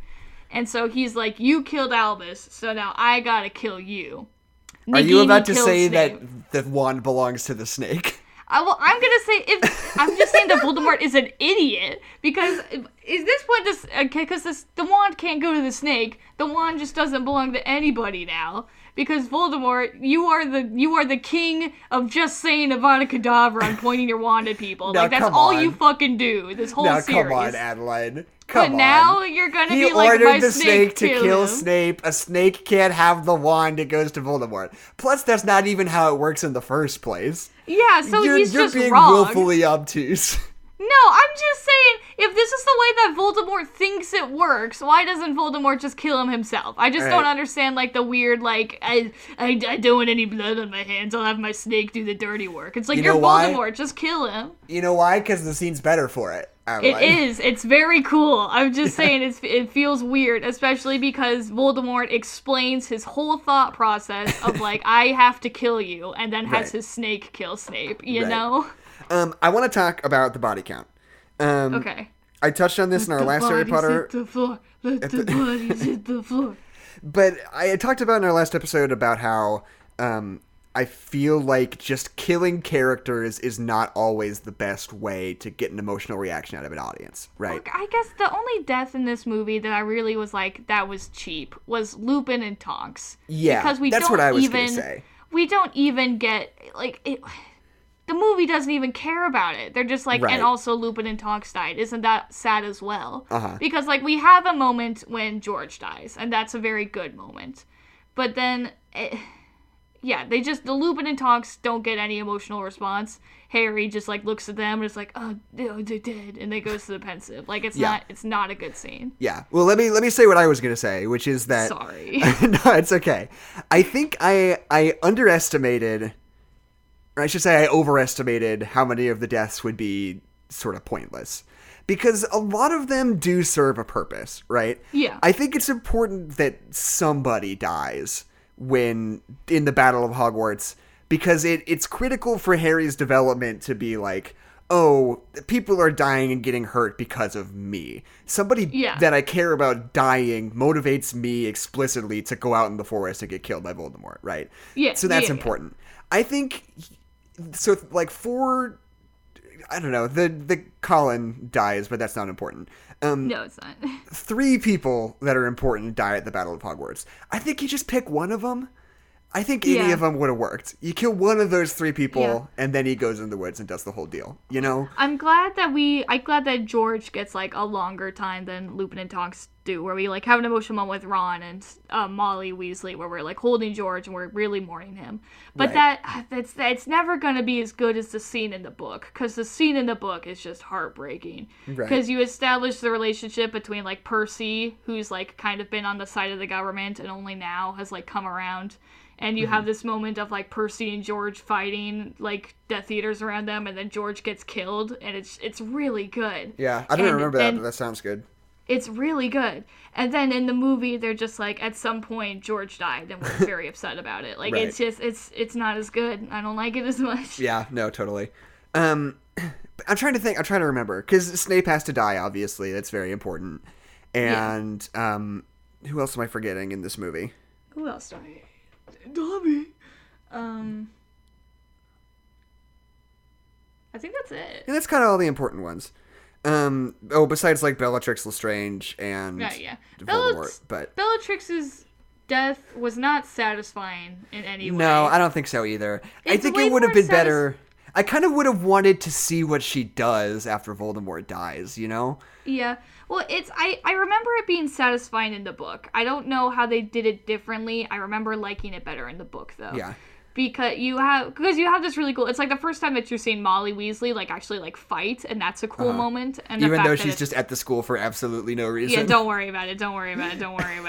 But like it's and the fact that she's fighting Bellatrix, who's been such a force of like evil in the books, it's a really cool scene. And then like they make it too tongue in cheek. I think. Yeah. Like. That the moment where she goes, "Not my daughter, you bitch." I don't know what it is. I think it's the music and the lighting, but it really just seems like wink at the audience, like, "I said bitch." Like right. It doesn't. Yeah, totally. It doesn't have as much emotion behind it as it did when I was reading it, you know. And then fucking Bellatrix explodes like a balloon, and it's like, well, right, this has been stupid. Also weird. Yeah. It's also, first of all, it just feels a little bit whack to me that Molly Weasley just fucking murks her, just kills her straight up. Well, because Molly, I don't remember if she says that after or before, but she says sometimes the unforgivable can be forgivable, because they're talking about like forbidden curses and whatever. Right. Like saying like you have to do some bad stuff, you have to kill some people right now in order to do something good. So that's kind of what they're talking about. Right. But because we don't do that in the movie, it does seem just like Molly's just down for murder. Right. Yeah. No. And the other thing I wanted to say was that like, Bellatrix is kind of the only prominent one of Voldemort's followers that like has a character that we know who is still all in on this whole Voldemort thing by the time the movie's over, right? I would have liked to have seen her like react to Voldemort's death, you know? Yeah. When Voldemort dies, the Malfoys have already left, and Bellatrix Lestrange is dead, and Snape is dead, and he's not even really a Death Eater. Yeah. So there's kind of not anybody on that side that we know left, you know? Mm-hmm. And I wanted to be able to see some sort of reaction from his followers following him dying. Like, do they all just go, "Oh, fuck, I guess we just go home"? Yeah. Like, what happens? There's that really cool moment where Harry first gets up from pretending to be dead, and because we've talked about in the other one like how fragile like how the Death Eaters like seem, like it's all based on fear, so the second that fear isn't there, like they all kind of fall apart. And so it's really cool scene where Harry Potter jumps up, and then you see half of the Death Eaters just like disapparate and just like leave because they're like, holy fuck, like Voldemort's gonna be pissed, and they just bounce. And I think that's a really cool moment, right? And because like it's like you see how truly weak he is, not just in like his health or whatever, but like in like the people around him are weak and don't want to be around him. Mm-hmm. I totally forgot about the whole plot element that Dumbledore knew Harry had to die, like from the beginning. Yeah. That had totally left my mind. That is fucking stone cold. That is such a cool piece of writing. Really good. Also, we're gonna ignore the Voldemort fetus. We're not gonna talk about it. No, why not? I don't cool. care. I don't care that it's a metaphor for his soul. It's fucking gross, and I don't want to look at it. I hate some reason that when he lifts up his little head, he leaves like a stain on the ground that his face is like stuck to. I hate it. I don't. It's good. No bueno. For some reason, as a kid, I never like understood it. Like, I just always was kind of like, oh, that's some, like, kind of weird artsy metaphor thing that I don't understand. Yeah, but I'm not even trying to understand. It's not complicated. I don't know what I was missing. It's like, like it's his soul. When Voldemort killed Harry, there's a little bit of Voldemort's soul that got killed with him, and that's it. That's the little bit of Voldemort's soul. Don't ask why it's a weird little fetus. Well, because it's so crippled and broken and I know why it's gross. Yeah, I just hate it. You were a child. You're being so immature. It's icky. Ew. What's something else? Oh, little thing. I wish the spiders were good guys. Yeah, because Aragorn was kind of a good guy. Like, he was kind of neutral. He's like, I'm a big spider. I gotta kill some things to eat sometimes, but Hagrid is my boy. Yeah. We're gonna eat you, but, like, it's not, like, a personal thing. And it's it doesn't really make sense. when push comes to shove, I think Aragorn would be like, either way, I'm gonna eat some peeps, and I'm gonna be on the side. Like, why would Aragorn's children go against Hagrid? That doesn't make any sense. Yeah, and it doesn't really make sense for them to be fighting either way, frankly. But it makes slightly more sense for them to be fighting with the good guys. And in this movie, they just decide to make him fight with the bad guys because spiders are scary. Well, if I remember, because Hagrid is captured, and I don't remember why. It was like Hagrid went into the forest to like get somebody to help fight, and I don't remember who it was. It was either the giants or the spiders, where Hagrid was like, I'm gonna go get them to help us, and then he gets captured by Death Eaters. It was probably centaurs. It was probably the centaurs. Yeah, where the fuck are the centaurs? The centaurs are cool. I love the moment when just a sec. Yeah, I love the moment when Harry does finally show up to Voldemort and Hagrid is there. And his reaction is so brutal because he's not like sad, he's like angry at him. He like yells at him. He's like, "What the fuck are you doing, Harry?" Like he just thinks everything has just crumbled around. Like the fact that Harry is here is just like the final nail in this coffin to him, you know? Mm-hmm. And he's not like, "Oh no, Harry, don't you understand? You'll die. I don't want you to die." He's like, "Fuck you, Harry. Why'd you do that?" Yeah, it's kind of it's almost like in Infinity War when Doctor Strange gives him the time stone and Iron Man's just like, "Oh, why the fuck did you do that?" Like, it's kind of the same as that.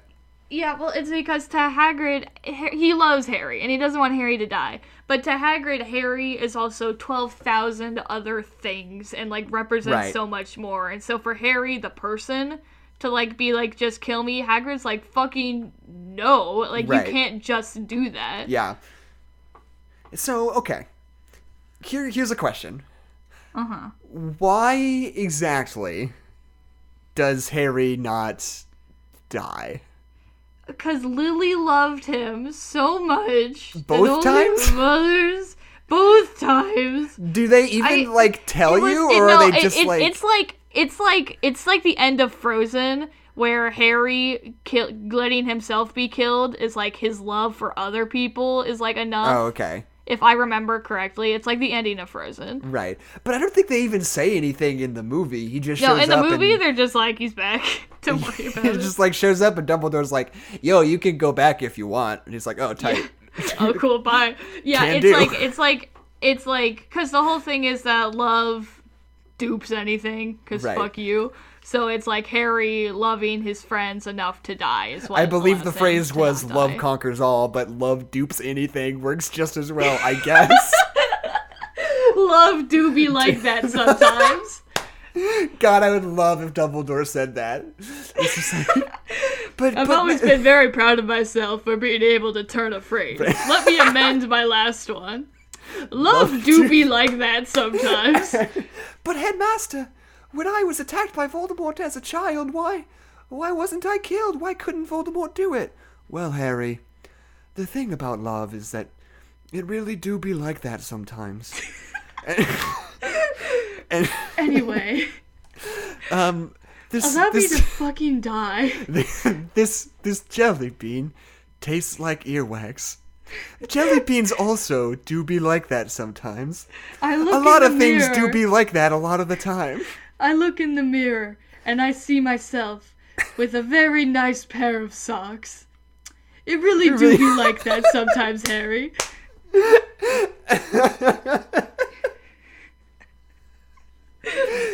I see my dead parents.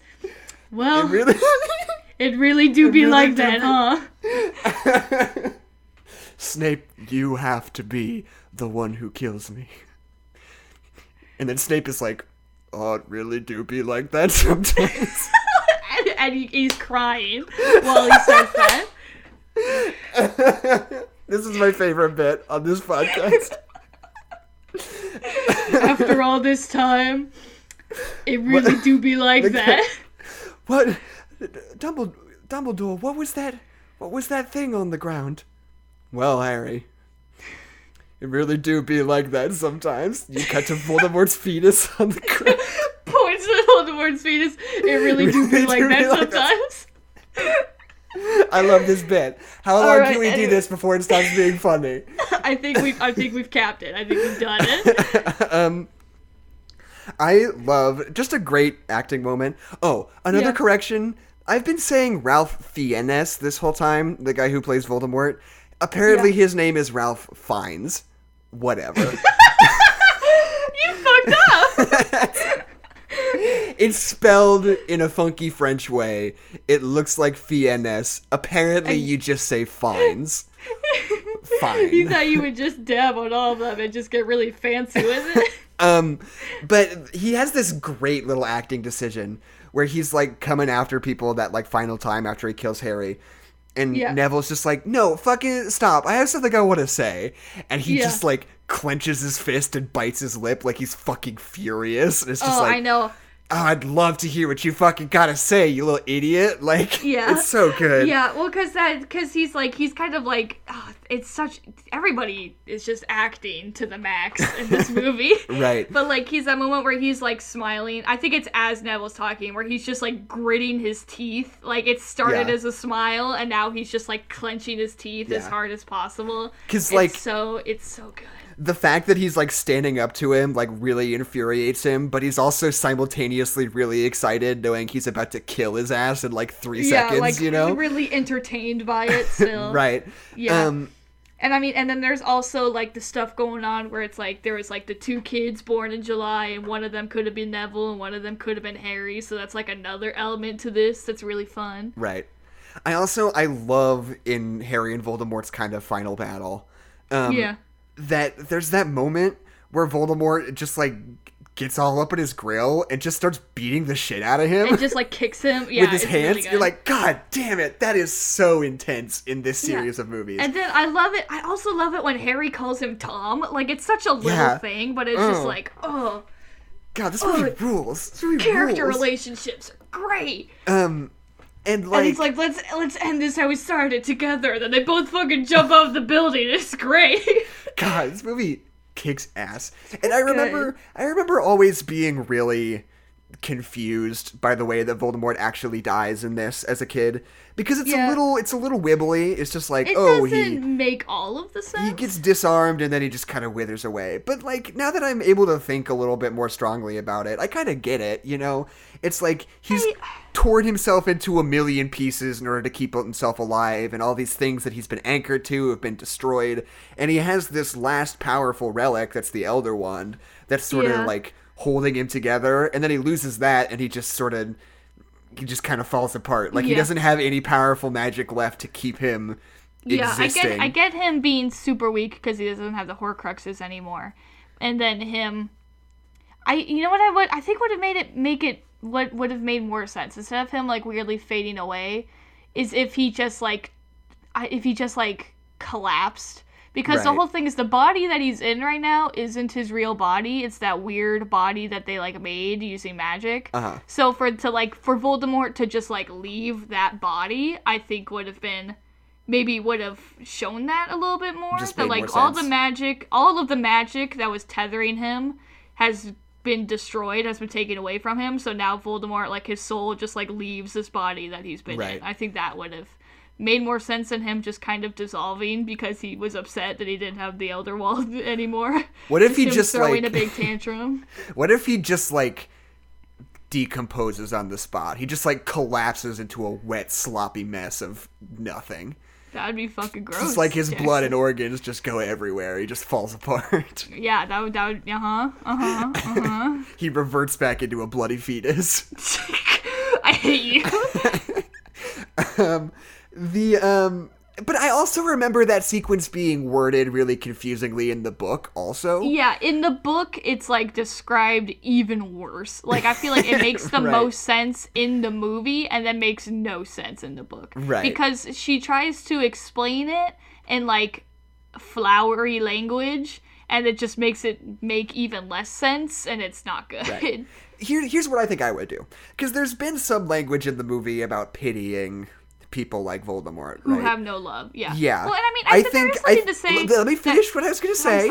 I'm sorry. I was just saying that I think if he got the wand from him and he just like collapsed, and he doesn't like totally decompose, but he's just like clearly like so frail and like almost immobile, and just like, I don't know, like it doesn't have to be super disturbing, but he was just like twitchy and kind of paralyzed, and Harry could kind of stand above him and just be like, wow, this guy, he could just pity him, you know, for just being pathetic and angry and nothing anymore.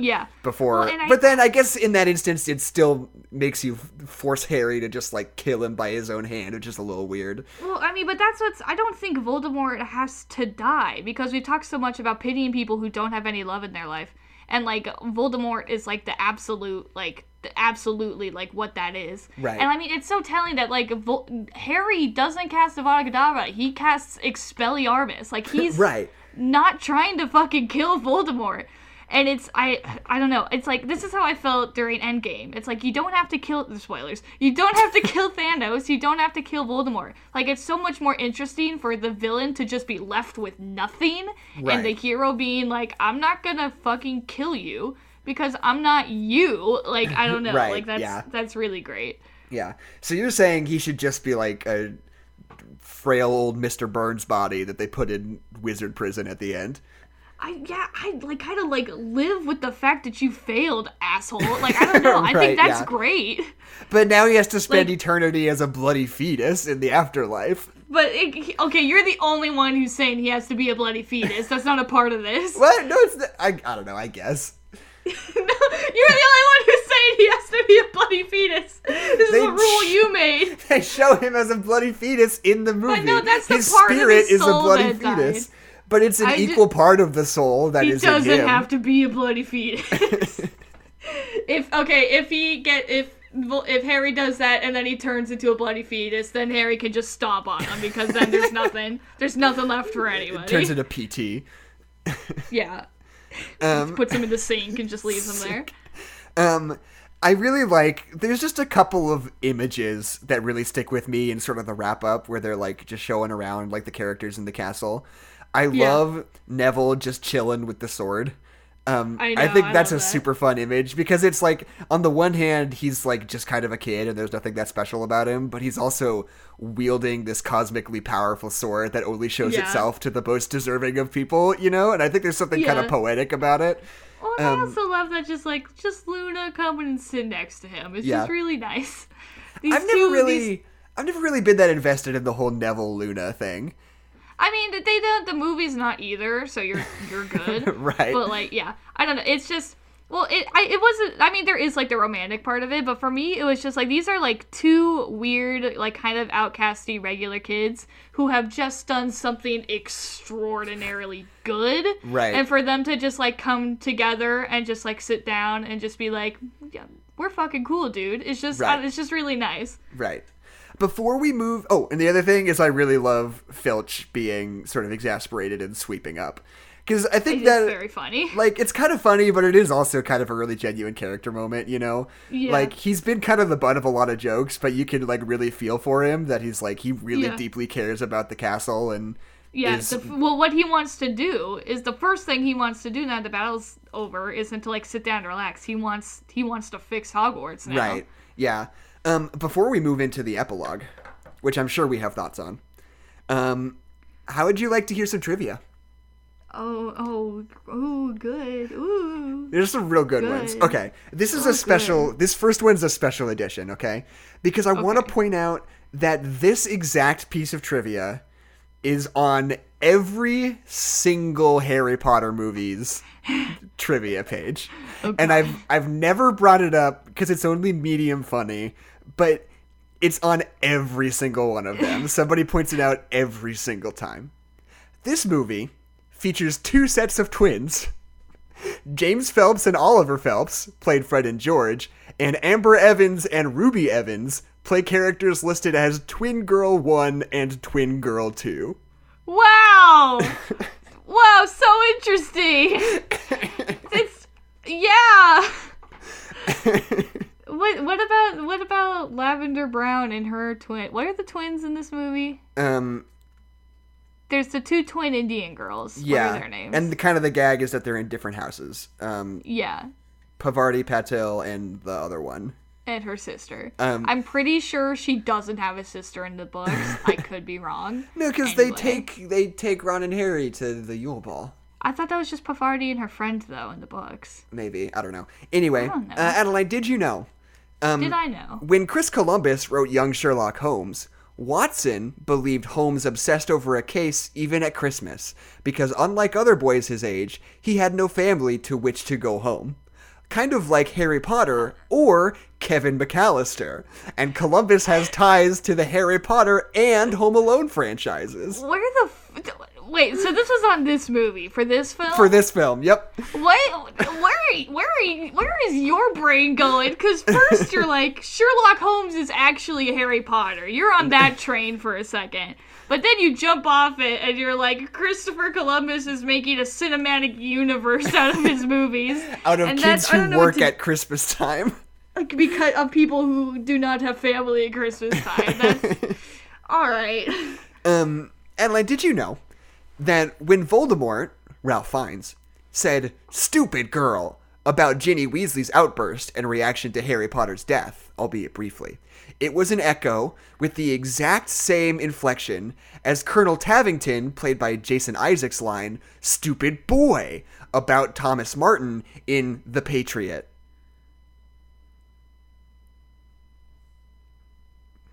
In the film The Patriot, starring Mel Gibson. What the... What? That has fucking nothing to... It's not even the same line! It's not even the same line! Okay, only if Chris Fiennes was, like, specifically saying that he was, like, making a callback to The Patriot, a film that he was not in. No. Just to clarify. Where's your proof, trivia writer? Like, you can't just say things. That's probably one of my favorite ones in the history of the segment. Okay, so we're in the epilogue, right? 19 years later. Yeah. They've all got kids and they're all going to Hogwarts. Okay, like, everyone on the planet's already said this. Albus Severus Potter is the stupidest thing to name your kid on the planet. Moving on. I don't think it's stupid. I think it's cool. Okay. I think it's good. I think Harry has the right to respect Snape and all that he's done. But to say that he's the bravest man that he's ever met... He was brave? Seems like a fuck you to everyone else that Harry Potter has ever come in contact with. How many other people fucking talk to Voldemort, like, straight up to their face? Dumbledore? Just be Albus Dumbledore Potter. No. Look, well, it's like this is the thing that after fucking Hagrid, who's done nothing but love you your entire life. Harry, you asshole. What if his other kids is named after Hagrid, though, right? I don't think so. He's got like 8 kids. Hold on. He's got 2 kids, I think. Harry Potter. I think he has 2 boys and 1 girl. Names. Look, here's what I have to say. Snape is the only person. Hey. No, I had already started my thought. Let me go. No, I'm interrupting you. If Harry is just like lying to his son to make him feel better about going to school, then I'm fine with this scenario. Wait, what? He's lying about you Snape? You are named after the 2 coolest dudes on the planet. You are, by proxy, also cool, son. Right. Okay. Just a second. Because Snape is literally the only character in this whole franchise who just talks to Voldemort like a guy. Who isn't like a fucking groveling, stiveling weakling in the presence of Voldemort. And I think there is something to that, considering the fact that he has more to be afraid of than anybody, you know? Yeah. Okay, here's the names of the kids. What about his fucking Sirius or Lupin or like? Okay, yeah. Else? So no Hagrid, James Sirius Potter, Albus Severus Potter, and Lily Luna Potter.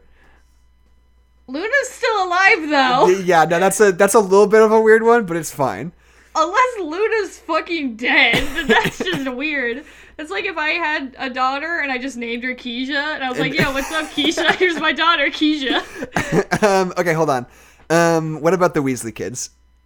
Let's see. One of them's named George. Okay, I don't know why J.K. Rowling thinks that people only name their kids, like, after people that they knew. Because they don't. Right. Okay, hold on. It just seems weird. God damn it. Why can't I just find somebody who says, here's what Ron and Hermione's kids' names are? I don't think they're in the book. One of them's named, like, Rosie or something. I know that. Hold on. I think they have, like, a son named George and a little girl named Rosie, if I remember. They have a daughter... No, that's just Ginny. Never mind. They have a daughter named Ginny. Wait. No, wait, that's just actually Ginny. Hold on. Fuck off. Okay, here we go. Okay, so they have 2 kids. Their names are Rose Granger Weasley. Oh, cool. Hermione chose to keep her last name. That's awesome. But that's hilarious. I thought you were saying that was her middle name. No, it was Granger. It's a hyphenated name, Granger Weasley. Oh, that's which cool. Is the most hilarious piece of J.K. Rowling feminism ever, I think. Yeah. Anyway, so their names are Rose and Hugo. So that they're not named after anybody. Yeah, because they named their kids like regular people would. So now that we're at the end of this thing, we're at the very end of time. I mean, we're not all the way at the end because we're gonna hit the Fantastic Beasts soon enough. But and I should just say, our plan currently, before we move on to another franchise, we're gonna take a break from Harry Potter between the core series and the 2 Fantastic Beasts movies, and we're gonna do somewhere between 3 to 5 Pokemon movies. Only the funny ones. Yeah. We'll decide how many we want to do before it stops being fun, but we're going to do a few of those. Yeah. At least the first 3. We might go as far as to do like 4 and 5, and we'll make a judgment call. We'll just like do the ones that we remember watching from Cartoon Network. We should probably do the 4th one because that was like one of my earliest theater experiences, was Pokemon Forever. So we should probably cover that one. But Jackson, by that logic, we would have to watch the My Little Pony movie, and I don't think you want to do that. Wait, you mean the one where they're real adults? Where they turn into humans? Yep, Adeline, that's not even true because you saw that movie came out when you were like 13. No, if we're talking about movies that we saw in that weird little theater, that's it. But that was like the first movie I ever saw. That was the first movie I like ever saw by myself, like with a friend. But that's not what I'm talking about. Was like, whatever, fuck you. You're just bringing up the My Little Pony movie for no reason. We can do it if you want to. I was trying to fucking relate to you because I don't have any emotional connection to Pokemon Forever. And I was comparing it to something in my life that you also have no emotional connection to. No. Fuck you. No. Fuck you. What was the first movie you saw in theaters, Adeline? I don't fucking know. Wallace and Gromit and the one where they're bunny hunters? I don't know. It was probably Elf, right? I don't fucking know. Okay, fine. You just don't know. I know for me it was Pokemon Forever. Yeah, I'm like whatever. 80% sure it was Pokemon Forever. Fuck you. So Fuck yeah, you. We should commit to at least Pokemon 1 through 4. That's probably what we'll do. We'll do Pokemon 1 through 4. And then we'll do Fantastic Beasts 1 through 2. Because there's only 2 of them. 2 of them. So Adeline, now that we're at the end of this thing, how do you rank them? What's your official final ranking of the Harry Potter franchise? Okay, hold on. I'm literally Googling all the names because I forget the names of the movies. Harry Potter film series. Just give me the list of names. Fucking... Okay, I think that the way that I gotta do it is I think this one is my favorite. I think so too. And then Order of the Phoenix, Half-Blood Prince, Prisoner of Azkaban, no, Goblet of Fire, then Prisoner of Azkaban, then Chamber of Secret and Philosopher's Stone. You left out the first part of this one. Put that one in between... Put that one after Goblet of Fire. I think I'm pretty much on exactly the same page as you. I think it goes... I think the last one is my favorite. I think behind that is Order of the Phoenix, Half-Blood Prince, and then Deathly Hallows Part 1. Part 1. Half-Blood Prince and Deathly Hallows Part 1 are kind of equally really good, but also a little bit weird, you know? Yeah. And then then Goblet of Fire's got a lot of really good moments in it, but like overall it's not that great. Right. And then Prisoner of Azkaban is the first, or Prisoner of Azkaban is the first good one. Right, true. And then The Chamber of Secrets and Philosopher's Stone are just both like movies that you have to watch when you watch all the Harry Potter movies. I feel weird about the fact that we don't like Prisoner of Azkaban that much because it's everybody's favorite. I mean, it's definitely like the first good one. Yeah. Like it's good. And I just don't really get it. Yeah. I don't know, it just doesn't feel as like soulful as the other ones, you know? It's because we just haven't established as much as we have when we get to like I'm having a stroke. Call 911. Hello, 911? Call 911. Somebody on the other side of the state from me is having a stroke. Can you forward me to the other 911? The 911 for them. Anyway, like we just don't have as much developed as we do with like the movies like farther down the line. Like Harry Potter is definitely something that builds on itself and then gets better the more that we have like under our belt. Right. And I think like Prisoner of Azkaban is good, but there's not as much stakes yet. Like there's like when you get to Goblet of Fire, there are stakes. Like when you get to Order of the Phoenix, there are big stakes, and like there's just I don't get that as much from Prisoner of Azkaban. Totally. Okay, so Adeline, do you want to hear a 1-star review of Harry Potter and the Deathly Hallows Part 2? I sure do. This person from Letterboxd.com gives this movie 1 star out of 5. They say, "I am grumpy that the Harry Potter books were made into movies." And only now, when it is all over, do you voice your opinion. Your opinion. At the ends of the earth, you scream. I am grumpy that the Harry Potter books were made into movies. I like how honest he is. Anyway, my name is Jackson McMurray. My name is Adeline McMurray. And this has been No Nerds Allowed. There are no nerds allowed. And follow us on Instagram, Facebook, LinkedIn, Twitter, Letterboxd, MySpace. Adeline has a Tumblr. I listen. At this point, I don't have a Tumblr. Okay, but like everywhere. It exists. Follow it if you want. I'm not doing anything. At No Nerds Pod, help me pass my college courses. At No Nerds Pod, everywhere. Get that education. Get that education. Links in the description, bitches. Links. It really do be like that sometimes. It really do be like that sometimes.